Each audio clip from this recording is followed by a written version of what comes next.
So we're on to our last part of the lesson now. So we just need to talk about the difference between continuous and discontinuous variation. So the variation of characteristics between different individuals can be described as either continuous or discontinuous. And this is the last thing that we need to understand for today's lesson. So we're going to start off by looking at discontinuous variation. So on the screen are some examples of what we call discontinuous variation. Unfortunately, the use of the words continuous and discontinuous is not particularly helpful or intuitive. So we'll try and understand what each of these two different things means. Let's start off by talking about tongue rolling. So people can either roll their tongue or they can't roll their tongue. And that means if we took 100 people, we could work out which of those 100 people can roll their tongue and which can't roll their tongue, and we could put them into one of those two categories. And if you can describe a variation as being something that you can put into a category, that will be discontinuous variation because you're either in one category or you're in another category.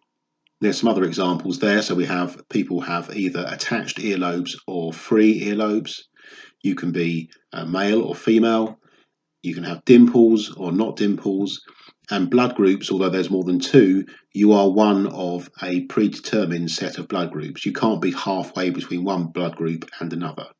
So all of those things are examples of what we call discontinuous variation.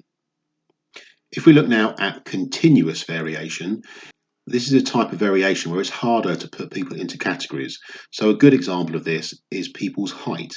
So unlike people's blood group, where you must be in one category or another, with people's height, you can measure height along a continuous spectrum of sizes, and you can be any size in between any other size. The scale that we measure this type of variation on is a continuous scale. So these things are continuous variations or continuous characteristics. Weight would be another example of a continuous variation, as would the measurement of your handspan.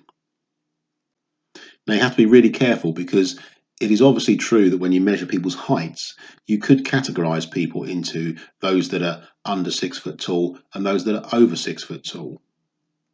But that doesn't make it a discontinuous variation. What's important is how you measure that variation in the first place. So any type of characteristic or variation that can be measured along a continuous scale, normally a number scale like height, weight, handspan, these will be continuous variations, and anything that can be categorized easily like eye color or whether or not you have freckles, that would be discontinuous variation. So the last thing we need to look at is how we display data for continuous or discontinuous variation.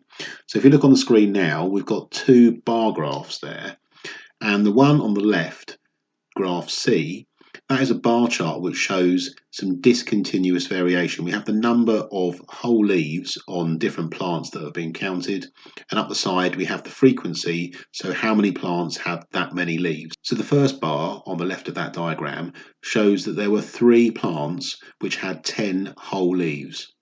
The next bar along shows that 5 plants had 11 leaves.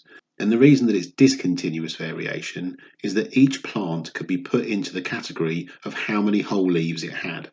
Graph D on the right shows how many plants had leaves of different lengths. Graph D on the right shows the number of plants that had leaves of different length. And this is continuous data because leaf length is measured on a number scale where the value of the leaf length can be any number along that scale. Okay, there's some questions underneath this video about continuous and discontinuous variation. I'd just like you to answer those questions, and when you're done with that, you can submit your form and your work is done. Well done, thank you very much, and I will speak to you tomorrow.